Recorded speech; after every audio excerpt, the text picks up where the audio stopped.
മക്കളെ, ഈ കുളത്തിൽ നിറയെ മീനുണ്ട്. മതിയാവോളം കഴിച്ചോളൂ.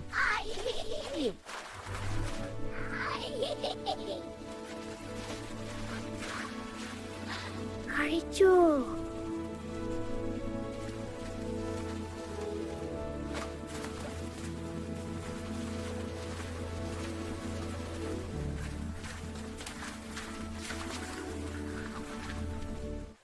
എടാ, നിങ്ങൾ എന്തിനാ മീൻ പിടിക്കുന്നത്? ഇതിന്റെ കുളമാണ്. ആരാ അവർ? മീൻ പിടിച്ചാൽ നീ എന്ത് ചെയ്യും? എടാ, ഈ മീനെല്ലാം എനിക്കും എന്റെ കുഞ്ഞുങ്ങൾക്കും മാത്രം കഴിക്കാനുള്ളതാണ്. നിന്റെ മാത്രം കുളമല്ലല്ലോ, ഞങ്ങൾ മീൻ പിടിക്കും. നീ എന്ത് ചെയ്യൂ? ഞാൻ കാണിച്ചതാ. ഓ, നീ ഞങ്ങളുടെ ദേഹത്ത് വെള്ളം തെറിപ്പിച്ചല്ലേ? ഞങ്ങൾ നിന്റെ കുളം വട്ടിക്കും നോക്കിക്കോ.